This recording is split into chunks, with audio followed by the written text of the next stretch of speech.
बाबा जी राधे राधे। आपके चरणों में हमारा कोटि कोटि नमन। खुश रहिए।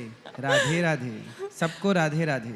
बाबा जी की एक खास बात है कि बाबा जी इतने ज़्यादा वायरल हो गए। अगर आज आप अपना फ़ोन उठाओ, इंस्टाग्राम, यूट्यूब खोलो, तो उसमें से 10 में से 8 रील्स जो हैं वो बाबा की ही दिखेगी। और ख़ास बात यह है कि उसमें से 60 से 70 साल के जो उम्र के लोग हैं वो तो हैं ही, 10 साल का बच्चा भी उनके सत्संग में रहता है और बहुत पार्टिसिपेट करता है।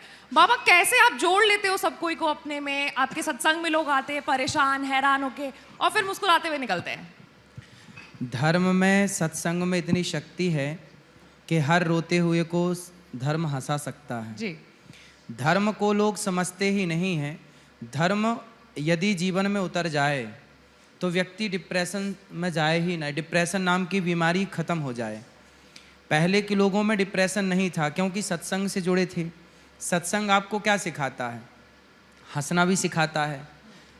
अच्छे व्यक्ति जो भगवान के, जैसे मीरा जैसे लोग हैं, तो मीरा जैसे भक्तों को रोना भी सिखाता है कि आप भगवान की याद में रोइए, संसार के वस्तु के लिए मत रोइए। तो धर्म आपको सदा हैप्पी रखना चाहता है, इसलिए धर्म से सबको जुड़ना चाहिए। और मेरा काम ही है कि बच्चों से लेके बूढ़े तक को जो जैसे समझे, जिस भाषा में समझे। बच्चे बच्चों की भाषा में समझते हैं तो मैं बच्चा बन के समझा देता हूँ, बूढ़े बूढ़ों की भाषा में समझते हैं तो बूढ़ा बन के समझा देता हूँ। बस समझा देता हूँ जैसे ही बन पड़ता है, बस। समझ जाते हैं लोग? हाँ, सब समझ जाते हैं। आपने पहले कहा कि लोग आते थे सत्संग में। अब सोशल मीडिया के कारण जो है वायरलिटी ज़्यादा बढ़ गई है, मतलब लोग घर बैठे भी सत्संग का हिस्सा हो जा रहे हैं। तो कहीं ना कहीं सोशल मीडिया धर्म का प्रचार करने में, स्पिरिचुअलिटी का प्रचार करने में मदद करता है। धर्म आपके जीवन को बेहतर बनाता है। धर्म ना हो तो फिर आप नहीं रह जाएंगी। जैसे मैंने कथा में कई बार कहा, आपने सुना भी होगा, लोगों ने सुना। जैसे आप एक बहन हैं, आप एक विवाह हो गया होगा तो कुछ दिनों बाद आप हो गया विवाह? हो गया। बच्चे हैं? नहीं, बच्चे नहीं हैं अभी। चलिए, तो आप एक पत्नी हैं, आप एक माँ बनेंगी और आप एक बेटी हैं। तो आप एक है ना, पर आपको 3 प्रकार से देखा गया। पिता ने बेटी के रूप में देखा, पति ने पत्नी के रूप में देखा, आने वाला बच्चा आपको माँ के रूप में देखेगा। अच्छा ये बताइए, जिस रूप से, जिस भाव से आपको पति देखते हैं जी, क्या उस भाव से कभी कोई दूसरा देख सकता है? अर्थात पिता, अर्थात बेटा? कभी नहीं। नहीं। क्यों? किसने रोका है? धर्म यही तो है। धर्म ही तो ये फासला करता है कि आप माँ हैं और आप बेटी हैं और आप बहन हैं। जिसके भीतर का धर्म समाप्त हो जाता है वो माँ, बहन, बेटी में अंतर भूल जाता है। जिनके अंदर धर्म जिंदा है वो हर लड़की को, मैं आपको अपनी बहन के रूप में देख रहा हूँ। जिसके अंदर धर्म है वो आपको, मैं आपसे छोटा होता बहुत तो मैं आपको माँ के रूप में देखता, मैं आपके बराबर का हूँ तो मैं आपको भाई के रूप में, बहन के रूप में देख रहा हूँ। आप छोटी होती मेरे से तो मैं आपको बेटी के रूप में देखता। ये फासला करने वाला धर्म ही है। जिनके भीतर का धर्म मर गया है वो छोटी छोटी बहन बेटियों के साथ भी दुराचार करते हैं। बलात्कार जैसी घटनाएं आप रोज देखते हैं। कौन लोग हैं वो बलात्कारी? जिनके भीतर का धर्म समाप्त हो गया है। इसलिए कभी अपने भीतर का धर्म समाप्त मत होने दीजिएगा। धर्म जिंदा है तब तक ही इंसानियत जिंदा है, तब तक ही माँ, बहन, बेटियां जिंदा हैं। समझने वाला कौन है? आपको बहन कौन देखेगा? बहन के रूप में एक तो वो है जो आपका भाई है, खून का रिश्ता है जी। वो आपको कह सकता है कि मेरी बहन है। और एक मैं मतलब मेरी जैसी विचारधारा, मेरी जैसी विचारधारा ही कह सकती है कि आप मेरी बहन हैं। और केवल कह नहीं सकती, मैं आपको रियल फीलिंग, मेरे अंदर भाव बहन का है। लेकिन जो तीसरा है जिसके अंदर धर्म नहीं है, जो आपको बहन के रूप में नहीं कुछ और रूप में देख सकता है। क्यों? क्योंकि उसके भीतर धर्म नहीं है। लेकिन गुरुजी, अगर सबको ही लड़के लड़कियां आपस में एक दूसरे को भाई बहन के रूप में देखने लगे तो फिर शादी किससे करेंगे लोग? अरे जिससे शादी हो जाएगी उसको पति कह दो। लेकिन शादी से पहले कैसे, मतलब भाई बहन? शादी के, देखो यही तो धर्म है। जब तक विवाह नहीं होता तब तक तो हमारी यही पवित्र भावना होनी चाहिए। फिर जिससे विवाह हो गया, शास्त्र ने, धर्म ने मर्यादा के हिसाब से आपको इजाज़त दे दी कि अब विवाह कर लो। जब विवाह कर लो तो उसको पति और पत्नी के रूप में सदा रहो। बाकी उसके अतिरिक्त सबको भाई बहन के रूप में देखो। मतलब शादी से पहले देख सकते हैं ऐसे? शादी से पहले ऐसे देख सकते हैं ना, बिना भाई बहन के रूप में? शादी के रूप पहले भी देखो और शादी के बाद भी, जिससे विवाह हो जाए जी, बस वो आपका है। ठीक है।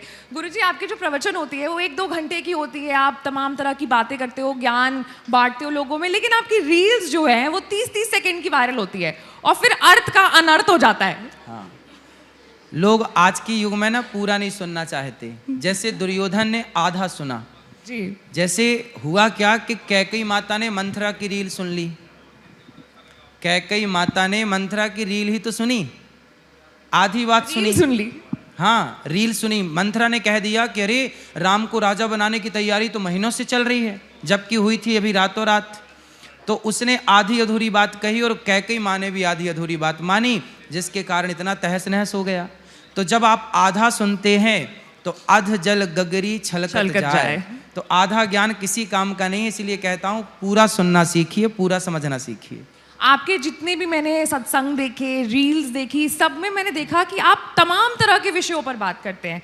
मतलब ज्ञान, जीवन का भी ज्ञान देते हैं। तो मतलब मैं आपको क्या कहूँ, मैं आपको लाइफ कोच कहूँ, बाबा कहूँ, मोटिवेटर कहूँ, गाइड कहूँ, क्या कहूँ? आप तो केवल अपना भाई कहो। बाबा, आरोप भी आप पर बहुत लगते हैं। ठीक है, लोग बताते हैं कि बाबा धर्म की बात छोड़ करके भी और तमाम तरह की बातें करते हैं, जिससे धर्म का अपमान भी कहीं ना कहीं होता है। भाई धर्म की बात हम करें तो क्या हम विज्ञान की बात नहीं कर सकते? क्या हमें विज्ञान साइंस की बात करने का अधिकार नहीं है? क्या हमें आयुर्वेद की बात करने का अधिकार नहीं है? क्या हमें भारत की राजनीति की बातें करने का अधिकार नहीं है?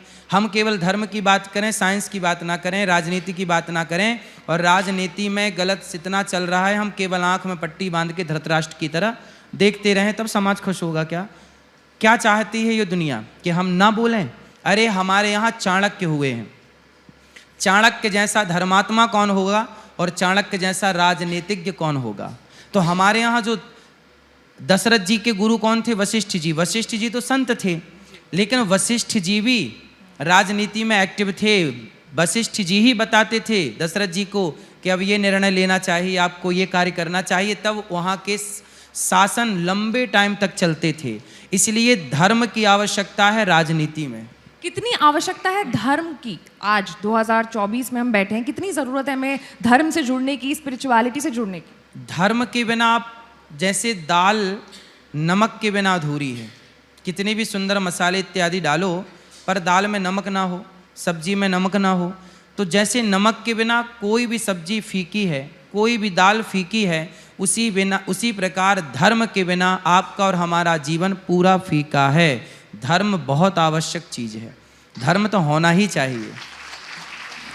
बाबा, अब एक सवाल आई थिंक यहाँ पे जितने लोग बैठे उनके मन में होगा कि आप बातें बहुत अच्छी करते हैं और बहुत सरल भाषा में आप जीवन का ज्ञान दे करके चले जाते हैं। जहाँ तक मैंने आपके बारे में पढ़ा है, जाना है, सुना है, मैंने ये सुना है कि बचपन में आप उतना पढ़ाई कर नहीं पाए थे, कुछ कठिनाइयाँ रही थी, लेकिन फिर आपने ज्ञान की प्राप्ति कहाँ से की?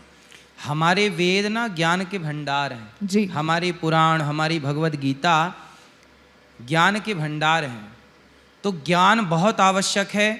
आप ज्ञान उठाना चाहिए। कहाँ से ज्ञान? आज पूरी दुनिया कहाँ से सीख रही है? आप देख लीजिए, दुनिया के हर कोने में वैज्ञानिक साइंटिस्ट वेदों पर रिसर्च कर रहे हैं, और किसी पर कोई रिसर्च नहीं कर रहा। कुरान बाइबल पर कोई रिसर्च नहीं कर रहा, सब वेदों पर रिसर्च कर रहे हैं, क्योंकि वेद ही वो ज्ञान का भंडार है। एक जमाना था जब पूरी दुनिया पढ़ने के लिए भारत आया करती थी। नालंदा में आग क्यों लगवाई?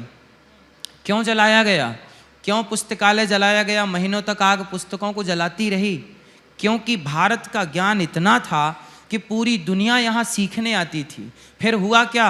कुछ जला दिया गया, कुछ चोरी कर ली गई, तो हमें लगा कि अरे ज्ञान उनके पास पहुँच गया। अब देखिए, थोड़ी सी ज्ञान की बात मैं आपको बताऊँ। जी बिल्कुल। 1950 में लगभग पहली सैटेलाइट छोड़ी गई। उसके पहले कोई सैटेलाइट किसी देश के पास नहीं थी। अभी कितना साल हुआ? 1950 बहुत दूरी नहीं है आज के हिसाब से देखा जाए, लेकिन आज के 100 साल पहले, 200 साल पुराना हमारे भारत का पंचांग उठाइए, तो पंचांग में आपको मिल जाएगा कि किस तारीख को कितने बजकर कितने मिनट पर सूर्य ग्रहण पड़ेगा और कितने बजकर कितने मिनट पर चंद्र ग्रहण पड़ेगा। जब सैटेलाइट नहीं थी, माइक्रोस्कोप नहीं था, तब भी हमारे ऋषि मुनि यहाँ बैठ कर के सूर्य और चंद्रमा की गति यहीं से निकाल लेते थे और चंद्र ग्रहण, सूर्य ग्रहण के बारे में बता देते थे। तो ये साइंस नहीं था, बिल्कुल ये विज्ञान नहीं था। हमारे विज्ञान में, हमारे यहाँ सोचिए, कोई कैलकुलेटर नहीं था उस समय पे, नहीं था। उस समय पर पृथ्वी में कब हमें चंद्रमा चांद का ग्रहण दिखाई पड़ेगा, कहाँ दिखेगा, किस क्षेत्र में ज़्यादा होगा, किस क्षेत्र में कम होगा, ये भी पंचांग 20 रुपए का आप खरीद के ले आइए। उस पंचांग में सब कुछ मेंशन था आज के 100 साल पहले, जब विज्ञान का कोई नाम नहीं जानता था, जब बैलगाड़ी का ज़माना था। और बैलगाड़ी के ज़माने के पहले भी आप देखेंगे तो भगवान श्री राम प्रकट भये तो तिथि लिखी ना दिन के 12 बजे, योग लगन ग्रहवार तिथि सकल भय अनुकूल। तो लिखा है ना कि दिन के 12 बजे। जैसा कि आप जानते हैं कि आर्यभट्ट ने शून्य दिया जी। तो क्या आर्यभट्ट के पहले गिनती 10 के बाद 11 नहीं था, 12 नहीं था? यदि नहीं था तो हमारे यहाँ एकादशी का व्रत तो लोग हजारों सालों से रख रहे हैं। बातें बहुत निराली है आपकी, हैं? पॉइंट वाली बात कर जाते हो बातों बातों तो में। पढ़ते हैं ना, इसलिए पॉइंट वाली बात करते हैं। चलिए बाबा, आपको एक नाम दिया गया है, क्या आप जानते हैं वो क्या नाम है? क्या? पूकी महाराज। मतलब पता है पूकी का? आप बताओ। आप बताओ। मैंने तो सुना है प्यारा कहते हैं, क्यूट कहते हैं। हाँ। आप आज बन के भी आओ ये एकदम पिंक पिंक पहन करके और क्यूट लग रहे हो। देखते हो आप अपनी मीम्स रील्स जो आती हैं? हाँ देखते हैं, देखते हैं। आपकी कुछ फेवरेट कुछ कौन सी है? बहुत सारी हैं। कोई एक बताओ। एक बहन आई मेरे पास, बोले मेरी सास मेरे को रखती नहीं है, कहती है कि जाओ मेरा बेटा तुम्हारे साथ नहीं रहेगा। तो मैंने कहा कि तुम अपने सास से बोलना कि तुम्हारी आंखें फूटी थी, शादी के पहले नहीं देखा कि मेरे लड़के की योग्य लड़की है कि नहीं? तो लड़की बोली मैं ऐसा बोलती हूँ तो सास मारती है। मैंने कहा तुम मत बोलना, मैं ही बोल सकता हूँ। सास बहू पर आप बहुत बातें करते हो, बहुओं को कहते हो कि सास को माँ की तरह आप प्यार करो, उनकी आपकी उनका सास सम्मान। ठीक है? मेरी सास तो बहुत अच्छी है। लेकिन बहुओं का ये भी सवाल है कि हम कैसे सास को उतना मान मतलब दर्जा दे दे माँ की तरह। सास उस लायक भी तो होनी चाहिए। भाई देखो, माँ उस लायक होनी चाहिए सवाल नहीं है, आपका सवाल ही गलत है। कैसे? सवाल इसलिए गलत है कि देखो हम ये नहीं कह सकते कि हमारी माँ इस लायक हो। भाई माँ ने हमें जन्म दे दिया, जिसने जन्म दे दिया वो हमारी माँ हो गई, जिससे आपका विवाह हो गया वो सास आपकी माँ हो गई। अब जब हो गई है तो उसे निभाओ। आप ये नहीं कह सकते कि नहीं जी ऐसी क्यों है, वैसी क्यों है। गुलाब को कांटों में रहने की आदत हो गई ना। अब गुलाब कहे नहीं जी हमें ये कांटे बिल्कुल पसंद नहीं है, भले पसंद ना हो पर रहना तो आपको सारी जिंदगी उस कांटे में ही है। तो जो व्यक्ति बुरा है, आप उस बुराई को ना देखकर जो उसके भीतर अच्छाइयाँ हैं वो देख करके जीवन गुजार लीजिए। इसमें आप प्रसन्न रह पाएंगे और जीवन स्मूथली गुजार पाएंगे, वरना चिक चिक में ना आप जी पाएंगे ना मर पाएंगे। बाबा आपके शरण में जो भी कोई आता है फिर वो हंसते मुस्कुराते हुए जाता है। मैंने देखा है आपके सत्संग में कि लोग जब आपसे बात भी करते हैं तो बहुत मुस्कुरा के करते हैं, आप जवाब भी बड़ा मुस्कुरा मुस्कुरा करके देते हैं। लेकिन क्या आपको पता है कि दुख क्या होता है? अगर मैं आपसे पूछूं दुख को डिफाइन करने के लिए तो क्या बोलोगे? उसका अगर वर्णन करने में आपको कहूँ दुख क्या होता है जी, आपके हिसाब से दुख क्या है? तो देखिए दुख क्या है, दुख नाम की कोई चीज नहीं होती। लोगों ने ऐसा मान लिया है कि दुख है। जैसे मैं अपनी बात करूं बचपन की, मैं बचपन में गांव में जाके घर घर जाके भिक्षा मांगता था, जैसे आपकी भाषा में कहते हैं भीख मांगना। मैं गांव में जाके भीख मांगता था, आटा दाल चावल जो देते थे लोग उसी से मेरी माँ फिर बना के हम सबको खिलाती, भगवान जी को भोग लगाती। मैंने उस दौर को देखा है, भीख मांगने के दौर को। जब आप मुझे भिक्षा देते थे तो चावल के कुछ दाने नीचे गिर जाते थे तो मैं वो चावल को समेटता था, 4 दाने भी मैं उठा के अपनी झोली में डालता था। मैंने वो दिन देखे हैं। लेकिन उस समय पे भी हम प्रसन्न थे जी। सुदामा जी गरीब हैं ऐसा लोग कहते हैं। गरीब उसे कहा जाता है जिसके पास बहुत कुछ है पर बहुत कुछ होकर भी संतोष नहीं है। और उस व्यक्ति को आप गरीब कह ही नहीं सकते जो पेड़ की छांव में भी खुश है, संतुष्ट है। एक रिक्शे वाले की पत्नी अपने पति के साथ साइकिल में बैठ के जाती है। कई बार मर्सिडीज में बैठ के लोग इतना प्रसन्न नहीं होते जितना साइकिल में बैठ के लोग प्रसन्न हो जाते हैं। तो आपकी प्रसन्नता ही आपकी अमीरी है, आपकी मुस्कान ही आपका सुख है। हम क्यों कमाते हैं? आपने कपड़े पहने क्यों पहने, विवाह किया क्यों किया, बच्चे पैदा किए क्यों किए, घर बनवाए क्यों बनवाया, गाड़ी खरीदी क्यों खरीदी। हर चीज के पीछे है आपकी प्रसन्नता। आपने अपनी प्रसन्नता से कपड़े खरीदे, चॉइस के कपड़े पहने, प्रसन्नता से गाड़ी, ये मेरी गाड़ी पसंद नहीं आ रही, ये वाली गाड़ी अच्छी है, घर बनवाया, ये कलर नहीं, ये कलर घर पे होना चाहिए। हर चीज़ आपने किसके लिए किया? अपनी प्रसन्नता के लिए। और जब सब कुछ प्रसन्नता के लिए हुआ और सब कुछ पाके आप प्रसन्न हुए ही नहीं, तो फिर वो सब कुछ करने का फायदा क्या? इसलिए जीवन का सिद्धांत है कि आप जितना है, आपके पास साइकिल है, आप खुश हैं, आपके पास मर्सिडीज है, आप खुश हैं, आपके पास बड़ा बंगला है पर आप खुशी नहीं हैं, और आपके पास घास की झोपड़ी है, आप बहुत खुश हैं। मैं कैसे कह दूं कि वो घास की झोपड़ी में रहने वाला गरीब है? मैं ये कहूं कि वो घास की झोपड़ी में रहने वाला यदि खुश है तो वो महलों में रहने वाले से ज्यादा अमीर है। महिलाएं यहाँ पे जितनी भी हैं, मैं दावे के साथ कह सकती हूँ कि सारी महिलाएं आपसे बहुत प्रेम करती हैं। आपके सत्संग में भी मैंने देखा है, सारी महिलाएं जो है बहुत खुशी खुशी आती हैं। तो बाबा, मेरा सवाल ये है कि कोई किसी से क्यों प्यार करेगा? सही है, कोई किसी से क्यों प्यार करेगा? मेरे से तो इसलिए प्यार करती हैं माताएं क्योंकि मैं सभी वृद्ध माओं के पांव दबाता हूँ। मैं हर स्त्री का सम्मान करता हूँ और करने की प्रेरणा समाज को देता हूँ। मैं हर लड़के को कहता हूँ कि बलात्कार रुक जाएगा, कोई मेरी एक बात मान ले। क्या बात? मेरी एक बात मान ले। जैसे एक बहन ने मेरे से अभी कुछ दिन पहले प्रश्न किया कि महाराज जी, छोटी छोटी बच्चियों के साथ बलात्कार होता है, बताइए भगवान क्या कर रहे हैं, भगवान कुछ करते क्यों नहीं? मैंने कहा बहन, भगवान को दोषी बना देना बहुत सरल है, दोषारोपण कर दीजिए, आप भगवान पे कर दीजिए, कोई भगवान थोड़ी आएंगे कहने।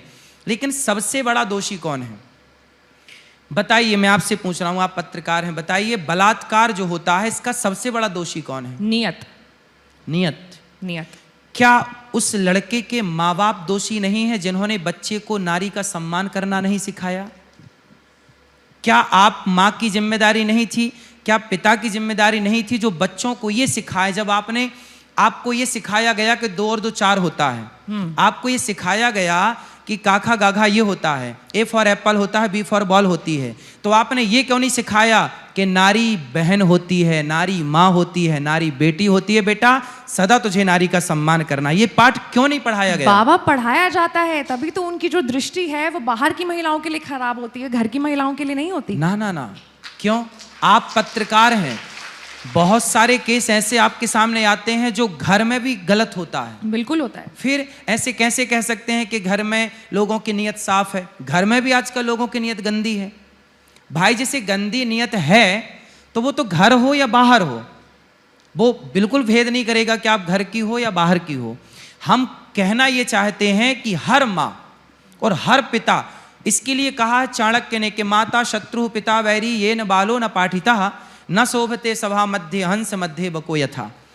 वो माँ बाप क्यों नहीं सिखाते अपनी बेटी को और अपने बेटे को कि बेटा तू जब भी जाया कर रास्ते से कोई लड़की तुझे दिखे तो उसमें लक्ष्मी का दर्शन कर, उसमें अपनी बहन का दर्शन कर। जैसी तेरी बहन को कष्ट होता है, हर माँ को ये सिखाना चाहिए कि बेटा तेरी बहन को कोई परेशान करेगा तो तुझे दर्द होगा, पीड़ा होगी। वो कहेगा हाँ, मेरी बहन को कोई छेड़ेगा, परेशान करेगा, गलत बोलेगा, मुझे कष्ट होगा।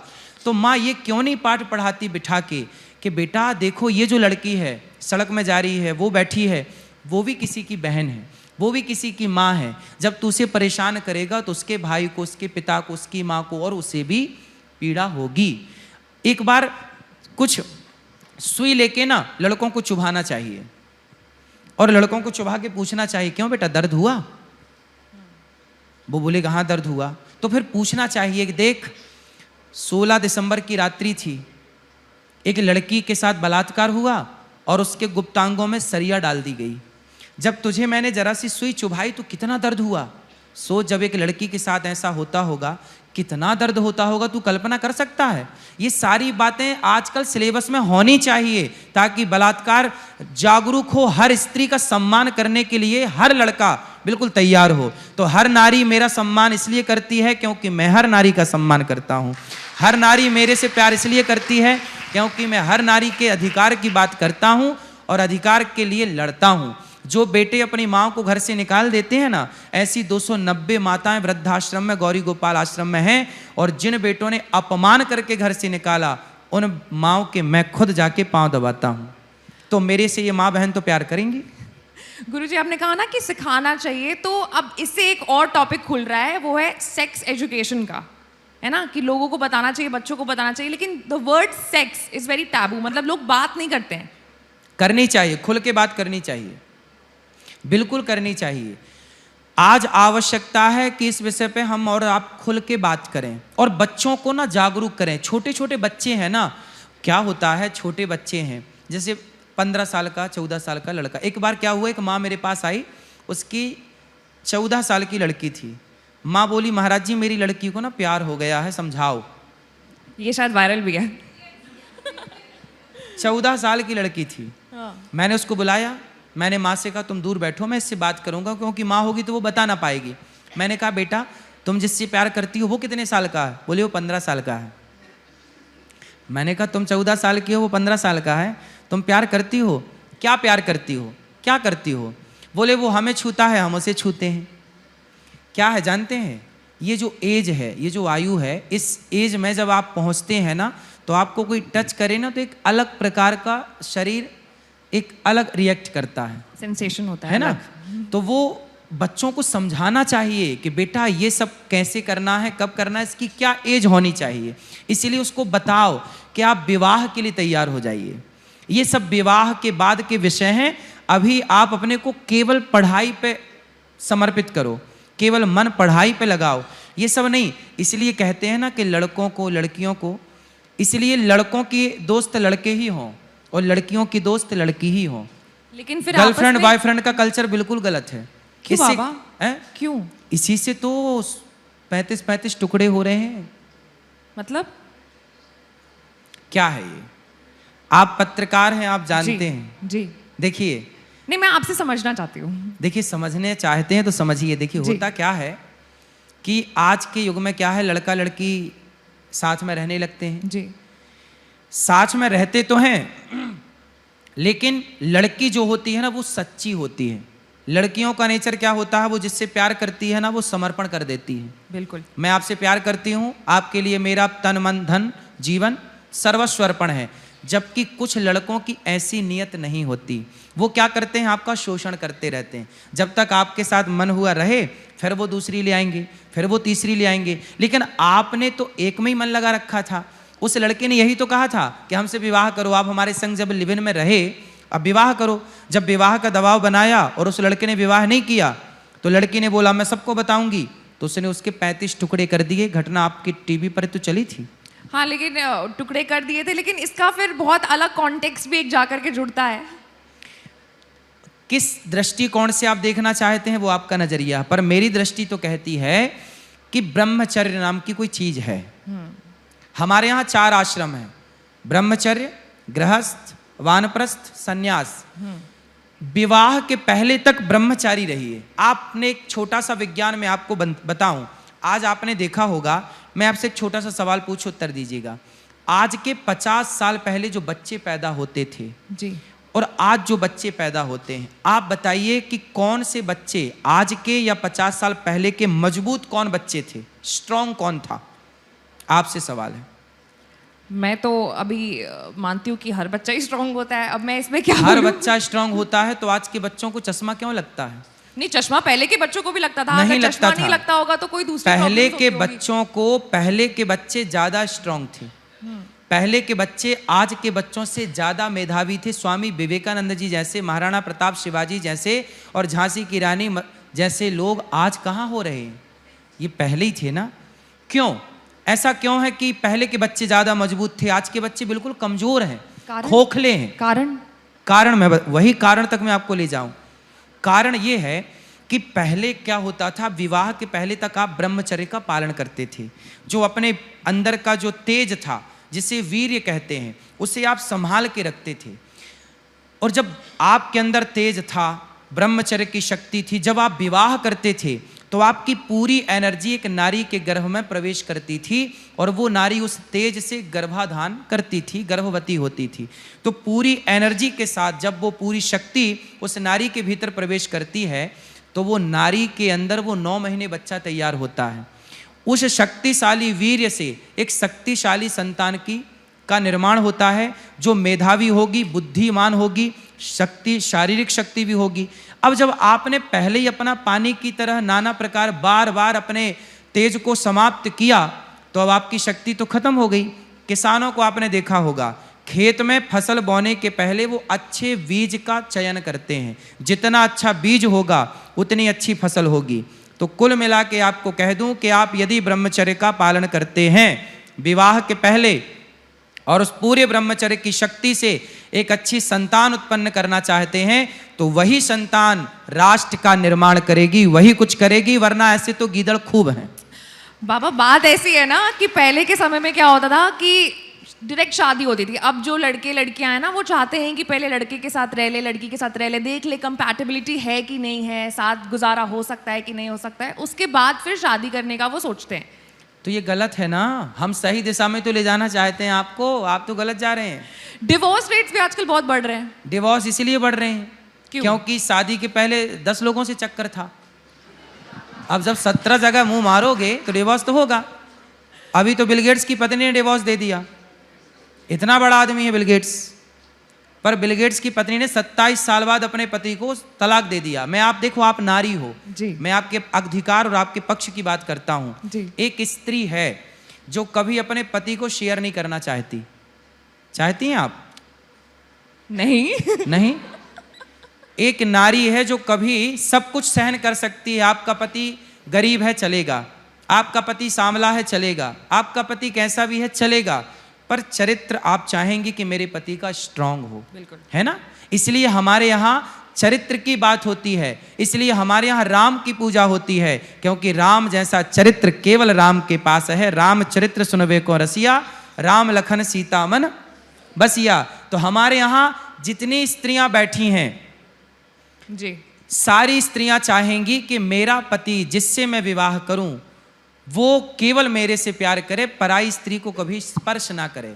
तो जब आप ऐसा पति चाहती हैं तो खुद अपने आप को क्यों परोसती हैं शादी के पहले किसी दूसरे पुरुष को? बिल्कुल। जितनी भी स्त्रियां हैं यहाँ पर, मत परोसना अपने आप को शादी से पहले पुरुषों को। बाबा एक आखिरी सवाल है, आप बिग बॉस में भी गए थे, सलमान खान से मिले, कैसा रहा एक्सपीरियंस? मैं बिग बॉस में नहीं गया, पहले मैं आपको क्लियर कर मतलब दूं। आप वहां तक गए, स्टेज जो तक बिग गए? बॉस में गए थे वो अंदर अभी भी घुसे हैं। नहीं, मैं कह रही हूँ स्टेज तक गए थे, बिग बॉस के घर में नहीं गए थे। हाँ, बिग बॉस के घर में मैं नहीं गया, लेकिन वहां गया। मुझे लगा कि वहां जाकर के हुआ क्या कि उन्होंने 100 बार मेरे से कहा कि आप आइए अंदर के लिए। जी। मैंने कहा अंदर के लिए तो आप बुलाएंगे तो नहीं आएंगे, क्योंकि वो अंदर का कल्चर, अंदर का हिसाब किताब मेरे योग्य नहीं है। बिग बॉस के घर के अंदर का जो कल्चर है वो मेरे अनुकूल नहीं है। मैंने मना कर दिया। फिर उन्होंने कहा अच्छा आप अंदर नहीं आइए, तो 2 घंटे के लिए जो अंदर जा रहे हैं 18 लोग, उन्हें आशीर्वाद दीजिए। मैंने कहा ठीक है। मैं पहले उसके लिए भी मना किया कि मैं यहाँ भी नहीं आ सकता, क्योंकि मुझे पता था कि बाद में ये कंट्रोवर्सी हो जाएगी। जी। तो उन्होंने कहा कि अच्छा ये बताओ कि आप जैसे लोग, अच्छे लोग यदि यहाँ नहीं आएंगे तो फिर ये बच्चे सुधरेंगे कैसे, इनमें संस्कार कैसे आएगा? आज इस प्लेटफॉर्म में जो लोग हैं आखिर वो बदनाम हैं तो इसलिए कि आप जैसे लोग आना ही नहीं चाहते। तो मुझे लगा कि मुझे जाना चाहिए और वहाँ के लोगों को भी उनके मुंह से भी राधे राधे बुलवा के भगवत गीता देनी चाहिए, ताकि भगवत गीता के संस्कार उनको भी आए। तो मेरे को लगा कि जाना चाहिए और मैंने उनको खूब उस पूरे मंच में राधे राधे हो गया। चलिए बाबा, आप सोचते हैं ना कि ये एबीपी लाइव का इम्पैक्ट मेकर्स कॉन्क्लेव नहीं है, ये आपका सत्संग है और यहाँ आपके भक्त बैठे हैं, ये अपना दुख जो है लेकर के आए। आप इनके दुखों का निवारण करो। क्वेश्चंस लेते हैं। हाँ हाँ लीजिए। किसके सवाल है? Please mic.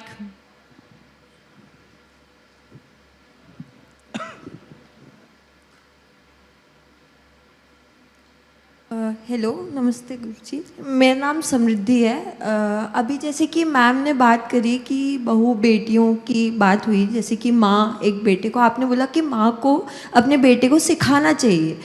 तो आपको नहीं लगता कि अगर एक घर की बेटी किसी के घर जा रही है और उसके साथ गलत हो रहा है तो वो अपनी आवाज़ नहीं उठा सकती? बिल्कुल उठाना चाहिए। आपने बोला कि गुलाब के साथ कांटा गुलाब के साथ अगर कांटा हो तो गुलाब हट नहीं सकता वहाँ से, ये बोल के कि मुझे कांटा चुभ रहा है।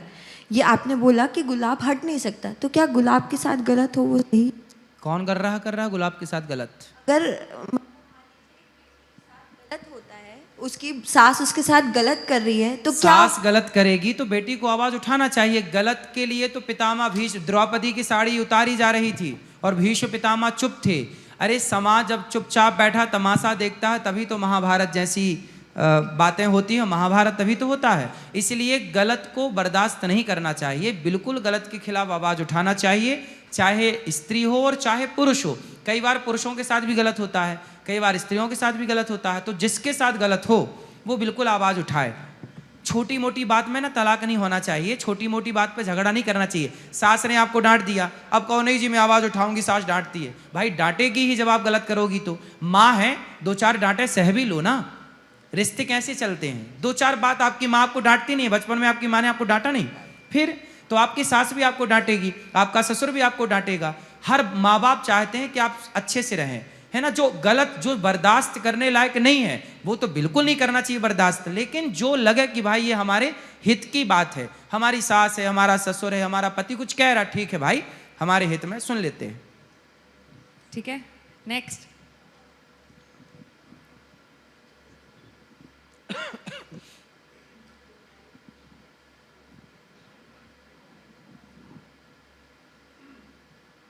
Friends, first of all, my special thanks to ABP channel बुलाया। बहुत अच्छा रहा, आपने एक बहुत बर्निंग क्वेश्चन लिया यहाँ पर। And in education field for the past 32 years, sex education is a burning topic, सब स्टूडेंट उससे। मगर कुछ आपने जो शेयर किया वो मेरे माइंड में एक क्वेश्चन बन गया है, please don't take it otherwise. Question is, आपने कहा कि बॉयज़ के अलग इंस्टीट्यूट्स हों एंड गर्ल्स के अलग इंस्टीट्यूट्स हों। भाई साहब, जब मैं जाती हूँ मीटिंग में, CBSE में, NCERT में, तो हमारा कंसर्न ये रहता है कि there is no difference in boys and girls, their sensitization हम चाहते हैं। क्योंकि आजकल भाई साहब परिवार छोटे हो गए हैं जी, एक एक बच्चा परिवार। मेरे घर में 2 बेटियां हैं, तो मेरे भाई के जो बेटे हैं वो समझते हैं कि एक ही परिवार है, और हम उनको बांट नहीं सकते के नाम पर या गर्ल्स के नाम पर। Thank you so much, this is my query only.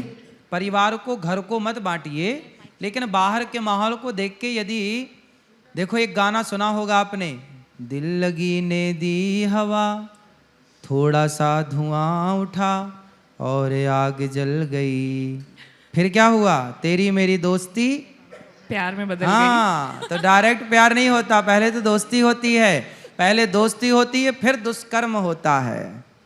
इसलिए दोस्ती कहीं दुष्कर्म तक ना पहुंच जाए, इसलिए लड़कियों को लड़कियों के संग, लड़कों को लड़कों के संग रहना चाहिए, यही मर्यादा है और इसी से आप सबकी भलाई है। चलिए एक आखिरी सवाल ले लेंगे।